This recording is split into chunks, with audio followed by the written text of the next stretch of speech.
Hello everyone, स्वागत है आपका हमारे यूट्यूब चैनल पर जिसका नाम है लर्न इन इजी वे। दोस्तों, ये पॉलिटिकल साइंस का प्रैक्टिस सेट है जो आपकी आगामी परीक्षा टीजीटी, पीजीटी, एलटी, बीपीएससी सभी टीचिंग एग्जाम में काम आएंगे। तो दोस्तों, शुरू करते हैं आज का दूसरा प्रैक्टिस सेट। पहला प्रैक्टिस सेट मैंने अपने चैनल में डाल दिया है, वो आप देख लीजिएगा।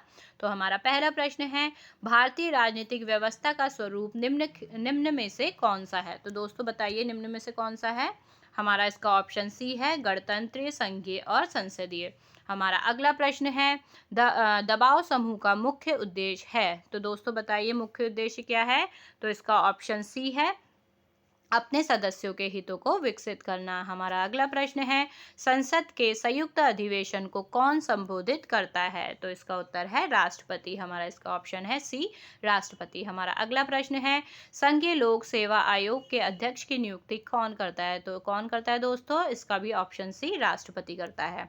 हमारा अगला प्रश्न है, राज्य के विधानसभा का चुनाव कराता है। तो कौन कराता है दोस्तों, मुख्य चुनाव अधिकारी। हमारा अगला प्रश्न है, किसकी देखरेख में जिले में पुलिस बल शांति और व्यवस्था कायम करता है। तो कौन कायम करता है दोस्तों, इसका ऑप्शन है ए, जिलाधीश। हमारा अगला प्रश्न है, मुख्य लेखा अधिकारी इनमें से किसकी आय व्यय की जांच नहीं करते हैं। तो किसकी नहीं करते हैं, नगर निगम की, ऑप्शन सी। और किसकी करते हैं, मुख्य लेखा अधिकारी आय व्यय की जांच राज्य सरकार की, केंद्र सरकार की और सरकारी उद्योग की, और नगर निगम की नहीं करते हैं।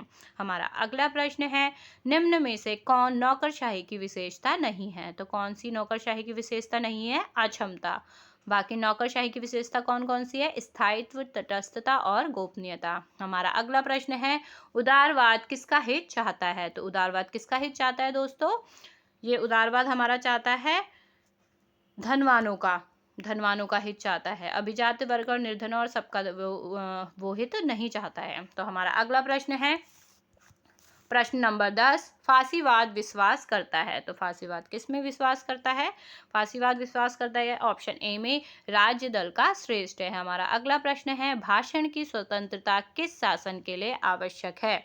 तो बताइए दोस्तों, भाषण की स्वतंत्रता किस शासन के लिए आवश्यक है। हमारा ऑप्शन ए है, लोकतंत्र के लिए। हमारा अगला प्रश्न है, निम्नलिखित में से कौन कल्याणकारी राज्य का समर्थक था। तो कौन था दोस्तों समर्थक, हमारा इसका ऑप्शन सी, जवाहरलाल नेहरू। हमारा अगला प्रश्न है, भारतीय संविधान के अनुसार संसद की बैठक एक साल में कम से कम कितनी बार होनी चाहिए। तो दोस्तों बताइए, कितनी बार होनी चाहिए, कम से कम 2 बार। इसका ऑप्शन बी है। हमारा अगला प्रश्न है, निम्नलिखित में से कौन सी दल पद्धति लोकतंत्र के स्थायित्व के लिए सबसे उपयुक्त है। तो कौन सी है सबसे उपयुक्त, द्विदलीय, ऑप्शन डी। हमारा अगला प्रश्न है, नागरिक शास्त्र के अध्ययन का मुख्य विषय क्या है। तो दोस्तों बताइए क्या है, इसका ऑप्शन ए, नागरिकता। हमारा अगला प्रश्न है, भारत में पंचायती राज व्यवस्था को द्विस्तरीय बनाने का सुझाव किसने दिया था। तो किसने दिया था दोस्तों, अशोक मेहता समिति ने। इसका ऑप्शन सी है। हमारा 17वां क्वेश्चन है, भारत में संविधान सभा का निर्माण किस योजना के अंतर्गत हुआ था। तो किस योजना के अंतर्गत हुआ था दोस्तों, मंत्रिमंडल मिशन के अंतर्गत। हमारा अगला प्रश्न है, राजनीति शास्त्र के पिता माने जाते हैं। तो कौन माने जाते हैं दोस्तों, ऑप्शन बी, अरस्तु। हमारा अगला प्रश्न है, निम्नलिखित में से कौन सा राज्य नहीं है। तो कौन सा नहीं है, ऑप्शन ए, राजस्थान। हमारा अगला प्रश्न है, राज्य कहे जाने के लिए अति आवश्यक तत्व है। तो कौन से अति आवश्यक तत्व, सर्वोच्च सत्ता। हमारा अगला प्रश्न है, राज्य की उत्पत्ति का सबसे सही सिद्धांत है। तो कौन सा सबसे सही सिद्धांत है, ऑप्शन डी, विकासवादी सिद्धांत। लोकप्रिय समरूपता किसमें निहित होती है। तो किसमें निहित होती है दोस्तों, हमारे ऑप्शन सी में, जनता में। हमारा अगला प्रश्न है, कौन सा एक सिद्धांत एक तत्ववादी संप्रभुता का विरोधी है। तो किसका विरोधी है, बहुलवाद का। हमारा अगला प्रश्न है, लेवियाथन के लेखक हैं। तो लेवियाथन के लेखक कौन है, ऑप्शन सी, हॉब्स।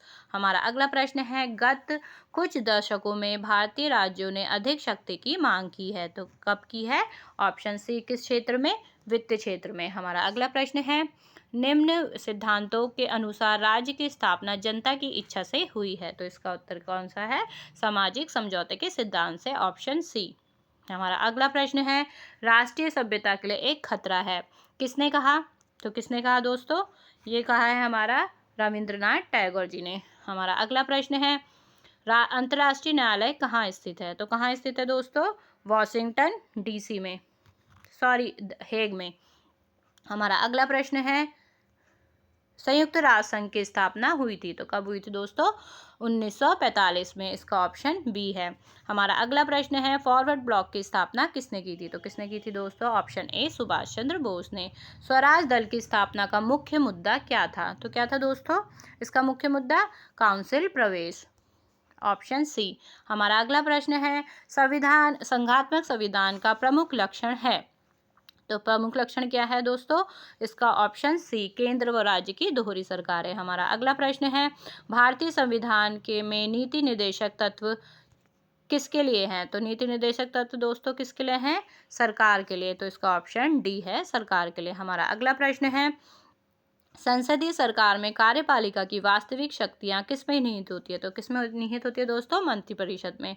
हमारा अगला प्रश्न है, प्रथम भारतीय नागरिकता अधिनियम संसद कब पारित किया गया था? तो कब पारित किया गया था दोस्तों? ऑप्शन सी, 1955 में। गांव पंचायत के सदस्यों की अधिकतम संख्या निश्चित की गई है, तो कितने की गई है दोस्तों? Option C, 15। हमारा अगला प्रश्न है, राज्य सूची के किसी विषय को राष्ट्रीय हित में विषय घोषित करने का अधिकार किसे है? तो किसे है दोस्तों?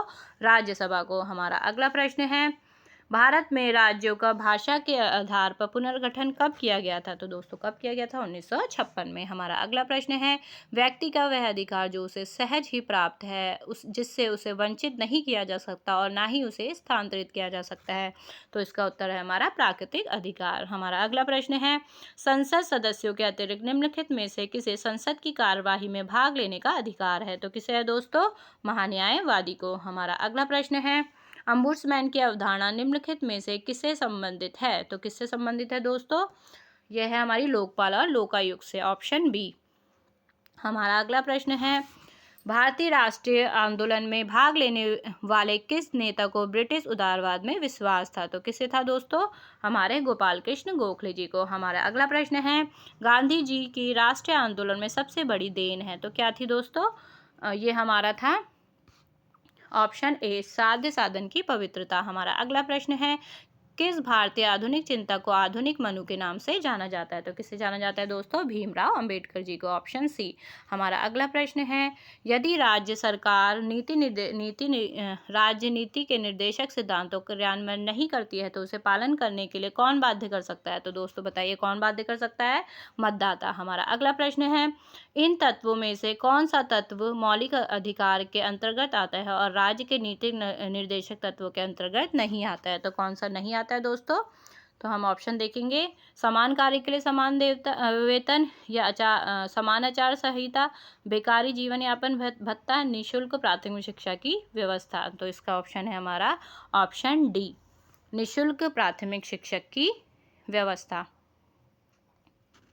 हमारा अगला प्रश्न है, भारत के क्षेत्रवाद के उदय का मुख्य कारण क्या था? तो क्या था दोस्तों? हमारा इसका उत्तर है ऑप्शन डी, भाषा के आधार पर राज्यों का गठन व निर्माण। हमारा अगला प्रश्न है, रूसों की सामान्य इच्छा का तात्पर्य किस भाव से है? तो किस भाव से है दोस्तों? ऑप्शन सी, कि वह जो समस्त समुदाय के हित में हो। हमारे राज्य के आवश्यक तत्व कितने हैं दोस्तों? 4। कौन कौन से?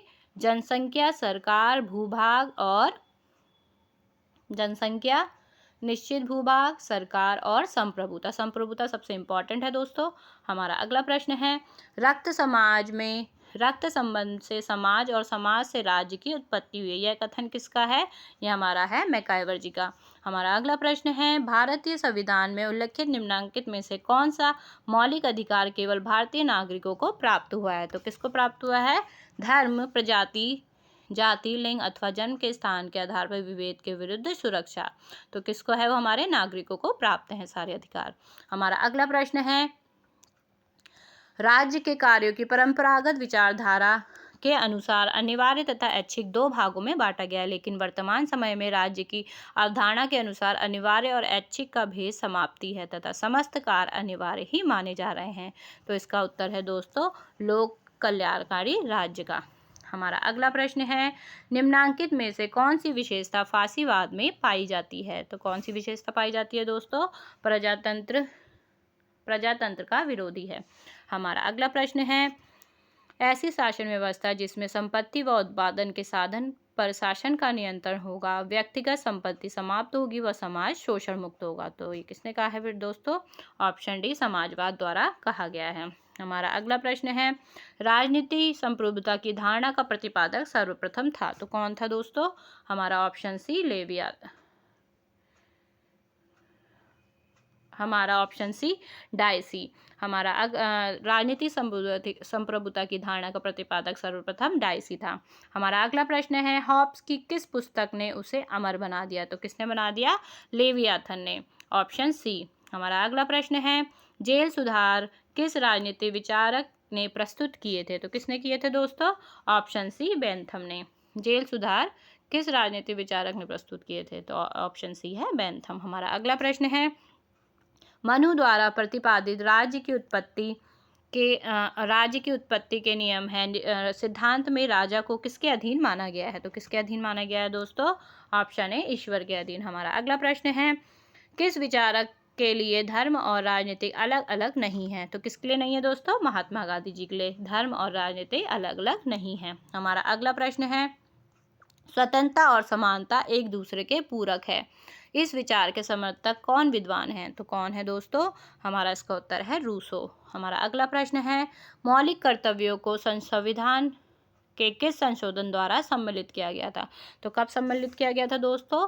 42वें संविधान संशोधन द्वारा 1976 में। हमारा अगला प्रश्न है, भारत के किस कारण से शासन संघात्मक है? तो भारत के किस कारण से शासन संघात्मक है?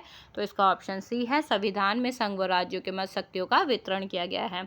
हमारा अगला प्रश्न है, संविधान के उद्देश्य में समाजवादी पंथनिरपेक्ष किस वर्ष संशोधित कर जोड़ा गया? तो किस वर्ष संशोधित कर जोड़ा गया दोस्तों? हमारा इसका उत्तर है 1976 में। Option B. हमारा अगला प्रश्न है, राज्य की कार्यपालिका शक्ति किस में निहित होती है? तो किस में निहित होती है दोस्तों? राज्यपाल में। हमारा अगला प्रश्न है और आखिरी प्रश्न है, संसद की कार्यवाही में शून्यकाल का क्या अर्थ है? तो शून्यकाल का अर्थ बताइए दोस्तों क्या है? इसका ऑप्शन बी आंसर है, प्रश्नकाल के बाद का 1 घंटे के समय जिसमें कार्यसूची नहीं निश्चित रहती है। तो दोस्तों आशा करती हूँ ये प्रैक्टिस सेट आपको पसंद आया होगा। ऐसे ही प्रैक्टिस सेट पाने के लिए हमारे चैनल को लाइक, शेयर एंड सब्सक्राइब जरूर करें। थैंक यू दोस्तों, थैंक यू फॉर वॉचिंग।